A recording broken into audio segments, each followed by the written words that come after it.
Hello friends, स्वागत है आपका अपना चैनल महाकाल 2157 में। फ्रेंड्स, हम आपके लिए एक बेहतरीन प्रेरणादायक कहानी लेकर आए हैं जिसका शीर्षक है चिंता में खुद को बर्बाद मत करो।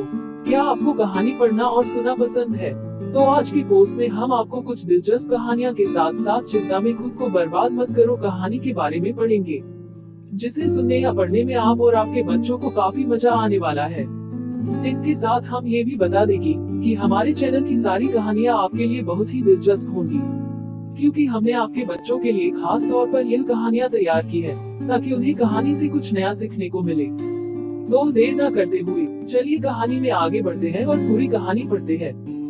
ये बात उन दिनों की है जब बुद्धा मरवन में अपना समय व्यतीत कर रहे थे। इस समय तक बुद्धि की प्रसिद्धि दूर दूर तक फैल चुकी थी। बहुत दूर दूर से लोग अपनी चिंताओं और परेशानियों का समाधान खोजने के पास आते थे। ऐसे ही एक दिन जब बुद्धा मरवन में अपने शिष्यों को प्रवचन दे रहे थे तो एक अधेड़ उम्र का व्यक्ति अपने 20 या 21 वर्ष के पुत्र को अपने साथ लिए बुद्धि की तरफ चला आ रहा था। जब ये प्रवचन स्थल के पास पहुंच गए तो एक नजर उन पर डाली और इशारे से बैठने के लिए कहा। जब प्रवचन समाप्त हो गया और सभी लोग वहां से चले गए तो बुद्ध ने उस व्यक्ति को अपने पास बुलाया और बैठने के लिए कहा। वहाँ चारों तरफ हरियाली छाई हुई थी।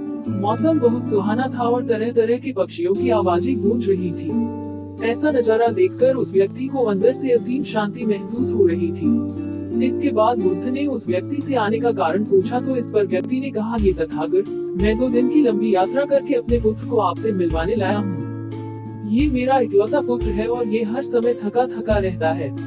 ऐसा लगता है जैसे इसके अंदर कोई जान ही नहीं है, कोई प्राणी नहीं है। इसका स्वभाव भी काफी चिड़चिड़ा हो गया है। अगर हम इससे कुछ भी कहते हैं तो ये हमारी छोटी छोटी बातों पर गुस्सा हो जाता है। इसके देखने की क्षमता भी उम्र से पहले ही कमजोर हो गई है और इसके बाल भी सफेद पड़ने लगे हैं। इतनी कम उम्र में इतनी बड़ी उम्र का लगना मुझे तो कुछ समझ नहीं आ रहा। किसके साथ हो क्या रहा है तथागत? मैं अपने पुत्र के स्वास्थ्य को लेकर बहुत चिंतित हूँ। जब मैं अपने पुत्र को वैद्य जी के पास लेकर गया तो उन्होंने कुछ औषधि दी और कहा अपने पुत्र को तनाव कम लेने के लिए कहो। वो अपने दिमाग में बहुत अधिक तनाव लेता है, इसलिए उसकी ऐसी हालत हो गई है। लेकिन मुझे उनके बहुत समझाने के बाद भी तनाव का मतलब समझ नहीं आया। मुझे नहीं पता कि तनाव होता क्या है, ये किन कारणों से आता है और उसे कैसे अपने पुत्र के दिमाग से निकालूं। लेकिन मुझे सबसे पहले तो ये समझना है कि तनाव होता क्या है। इसीलिए तथागत मैं आपके पास आया हूँ। कृपया आप मेरी समस्या का समाधान कीजिए। ये सुन बुद्ध उसके पुत्र को बड़े ध्यान से देखते हैं, उसके चेहरे को देखते हैं, उसकी आंखों को देखते हैं और फिर उसके हाथों की नक्श को भी देखते हैं। ये सारी विधि करने के पश्चात बुद्ध उस व्यक्ति से कहते हैं, तनाव लेना तो कोई नहीं चाहता, लेकिन फिर भी ये तनाव लोगों के दिमाग को दीमक की तरह पकड़ लेता है और व्यक्ति जान भी नहीं पाता कि वह तनाव में जी रहा है। लेकिन अगर व्यक्ति तनाव के कारणों को अच्छे से समझ लेता है और तनाव के बारे में कोई ऐसा पैमाना बना लेता है जिससे वह जान सके कि वह कितने तनाव में है, तो वह इस समस्या का समाधान भी खोज सकता है। सबसे पहले तो तुम ये समझो कि तनाव होता क्या है।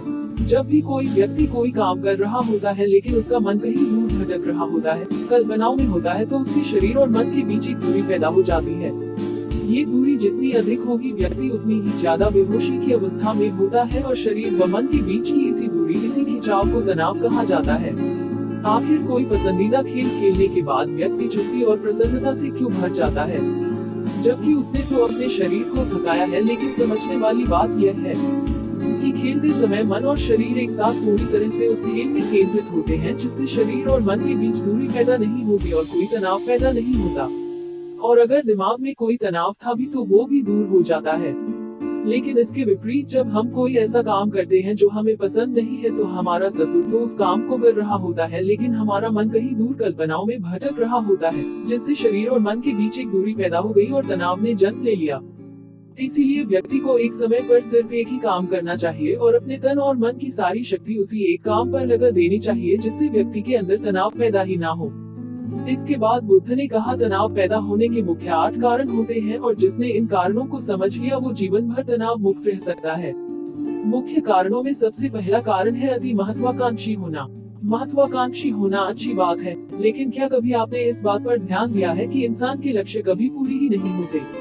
उसका एक लक्ष्य पूरा हुआ नहीं कि वो दूसरे की तरफ भागने लगता है, दूसरा पूरा हुआ तो तीसरे की तरफ, और इस तरीके से वो अपने लक्ष्यों को पाने के लिए जिंदगी भर गोल गोल घूमता रहता है। इसीलिए जो व्यक्ति अति महत्वाकांक्षी होता है, जिसने बड़े बड़े लक्ष्य बनाए होते हैं, वह वर्तमान में कभी रह नहीं पाता। उसका मन सदैव भविष्य की योजनाएं बनाने में ही व्यस्त रहता है। उसका शरीर तो वर्तमान में रहता है, लेकिन भविष्य में ही रहता है, जिससे मन और शरीर के बीच दूरी पैदा हो जाती है और वह तनाव भरी जिंदगी जीने लगता है। बुद्ध के मुंह से यह बात सुन उस लड़के ने कहा, बुद्ध, तो फिर इसका मतलब है कि हमें लक्ष्य नहीं बनानी चाहिए, क्योंकि लक्ष्य बनाना भी तो महत्वाकांक्षा ही है। इस पर बुद्ध ने कहा, जीवन में लक्ष्य बनाना कोई गलत बात नहीं है, लेकिन समस्या तब उत्पन्न होती है जब वो अपना पूरा ध्यान उस लक्ष्य से मिलने वाले परिणाम पर ही लगा देते हैं और उसके परिणाम की चिंता करते रहते हैं। व्यक्ति को वर्तमान में जीना आना चाहिए। आप लक्ष्य बनाइए और उस लक्ष्य की प्राप्ति के लिए कड़ी मेहनत करिए, लेकिन साथ ही साथ आपको इस बात का भी ज्ञान होना चाहिए कि आप अभी वर्तमान में जी रहे हैं और वर्तमान ही सत्य है। बुद्ध ने आगे कहा, तनाव का दूसरा सबसे बड़ा कारण है ईर्ष्या। जब व्यक्ति ईर्ष्या और जलन से भर जाता है तो उसका मन अंदर से सड़ने लगता है। ईर्ष्या एक आंतरिक घाव है। आंतरिक घाव यानी मन का घाव। व्यक्ति के शरीर का घाव तो भर सकता है, लेकिन मन का घाव कभी नहीं भर सकता। इसीलिए व्यक्ति को दूसरे की खुशी और तरक्की से कभी ईर्ष्या नहीं करनी चाहिए, क्योंकि तनाव का कारण है। इसके बाद बुद्ध ने तनाव का अगला कारण बताते हुए कहा कि आरुषिपूर्ण काम करने से भी मन में तनाव पैदा होता है। जो काम करना हमें पसंद ही नहीं है, जिसका में हमारी रुचि ही नहीं है, उस काम में हमारा मन लग ही नहीं पाएगा। हमारा शरीर तो वही बैठा रहेगा, लेकिन हमारा मन कल्पनाओं की उड़ान भरेगा, जिससे शरीर और मन के बीच दूरी पैदा हो जाती है और व्यक्ति तनावग्रस्त हो जाता है। इसीलिए इंसान को हमेशा अपनी रुचि के अनुसार ही कार्य करनी चाहिए। अगर व्यक्ति ने ये पता कर लिया कि उसे कौन सा काम करना पसंद है और वो उसी काम को अपने जीवन का लक्ष्य बना लेता है, तो फिर वो काम उसके लिए काम नहीं बल्कि खेल बन जाता है। फिर बुद्ध ने कहा, तनाव का चौथा कारण होता है किसी दूसरे से अच्छा रखना। बुद्ध ने उस व्यक्ति की ओर इशारा करते हुए कहा, एक पिता होने के नाते तुम्हारी अपने पुत्र से बहुत सी अपेक्षाएं होंगी कि तुम्हारा पुत्र एक बहुत ही कामयाब इंसान बने, तुम्हारा नाम रोशन करे, जैसा तुम चाहते हो उस तरह का जीवन जिए, तुम्हारी हर बात माने। लेकिन क्या आज तक कभी किसी की सारी अपेक्षाएं पूरी हुई है? जब भी कोई व्यक्ति किसी दूसरे से कोई अपेक्षा रखने लगता है तो वो अनजाने में अपने लिए तनाव पैदा करने लगता है। जरा सोचो कि अगर तुम्हारा बेटा तुम्हारे अनुसार काम नहीं कर रहा और वो नहीं बन पा रहा जो तुम उसे बनाना चाहते हो, तो निश्चित रूप से तुम्हारे दिमाग को तनाव पकड़ लेगा। तुम तनाव से भरा जीवन जीना शुरू कर दोगे और इस तनाव के बस में आकर तुम ऐसा व्यवहार करोगे, ऐसी बातें करोगे कि तुम्हारा अपने पुत्र के साथ संबंध और भी खराब होता चला जाएगा। इसीलिए व्यक्ति को जितना हो सके उतनी कम अपेक्षाएं दूसरों से रखनी चाहिए, और अगर पूरी तरह से तनाव मुक्त रहना है तो दूसरों से अपेक्षा रखना ही बंद कर दो। इसके बाद बुद्ध ने कहा कि शारीरिक कष्ट भी इंसान के तनाव का एक कारण होता है। जब व्यक्ति किसी शारीरिक पीड़ा से गुजर रहा होता है तो उसका पूरा ध्यान बस अपने उस शारीरिक दर्द पर होता है और वो पूरे दिन बस उसी के बारे में सोचता रहता है, जिससे उसका मन दुख के विचारों से भर जाता है और ऐसी स्थिति में व्यक्ति तनावग्रस्त रहने लगता है। ये सुन उस व्यक्ति ने कहा कि हे बुद्ध, शारीरिक दुख तो किसी भी व्यक्ति को हो सकता है, तो फिर क्या हुआ? व्यक्ति जीवन भर तनाव में ही जिएगा? इसका जवाब देते हुए बुद्ध ने कहा कि इंसान को ये बात समझनी चाहिए कि हमारा जीवन दुखों का आधार है। जैसे जैसे हमारा जीवन आगे बढ़ता है, इसमें दुख आते हैं, बीमारियां आती है और फिर अंत में मृत्यु भी आती है, तो बीमारियां इंसान के जीवन का अभिन्न अंग है। कोई इनसे बच नहीं सकता। बस किसी किसी के जीवन में ये समय से पहले आ जाती है तो किसी के बाद में पड़ाती सबको है। जब इंसान का मन इस बात को अच्छे से समझ लेगा तो फिर वह अपनी बीमारी के बारे में सोच कर ज्यादा तनाव नहीं लेगा, क्योंकि यह हमारे जीवन का अभिन्न हिस्सा है और इसके लिए व्यक्ति को शारीरिक रूप से भी अभ्यास करते रहना चाहिए। अपने जीवन में व्यायाम और स्वस्थ जीवन शैली को भी जगह देनी चाहिए, ताकि उसका शरीर लंबे समय तक निरोगी रहकर सही से काम कर सके। तनाव का अगला कारण होता है अपनी योजनाओं को समझने के लिए समय न देना। कुछ लोगों के दिमाग में कोई विचार आया नहीं है कि वो बिना सोचे समझे उस पर काम करना शुरू कर देते हैं, और जब उस काम में उन्हें असफलता मिलती है तो वह तनाव से भर जाते हैं, क्योंकि उन्होंने उस काम को शुरू करने से पहले उसके बारे में पूरी जानकारी इकट्ठा नहीं की थी। इंसान को कोई भी काम शुरू करने से पहले उसके अच्छे और बुरे परिणामों के बारे में ठीक से सोच विचार कर लेना चाहिए। इंसान को इस बारे में भी सोच लेना चाहिए कि अगर ये योजना सफल नहीं हुई तो फिर इसके बाद मैं क्या करूँगा। इसलिए व्यक्ति को अपनी योजनाओं को ठीक से समझने के लिए पूरा समय देना चाहिए, ताकि बाद में उस योजना की वजह से तनाव पैदा ना हो। तनाव का सातवां सबसे बड़ा कारण होता है टालमटोल करना। आज के काम को कल पर टालना। आप लोगों ने एक कहावत तो सुनी होगी कि आलसी इंसान के शरीर का सबसे बड़ा शत्रु है। इंसान आलसी की वजह से आज के काम को कल के लिए टाल देता है और फिर काम को टालना उसकी आदत बन जाती है। काम को कल पर टालने वाले व्यक्ति का काम कभी भी समय पर पूरा नहीं हो पाता और अगर किसी तरह से पूरा हो भी जाता है तो वह उतना अच्छा नहीं हो पाता जितना अच्छा उसे किया जा सकता था। और फिर यह बात व्यक्ति के अंदर तनाव पैदा करती है। लेकिन काम को टालना या काम को एकदम अंत समय पर करना एक आदत है, इसीलिए व्यक्ति ना चाहते हुए भी बार बार अपनी इस आदत का शिकार बन जाता है और काम को टालता रहता है। और फिर जब काम की समय सीमा पास आ जाती है तो वह तनाव से भरकर काम को पूरा करने का प्रयास करता है।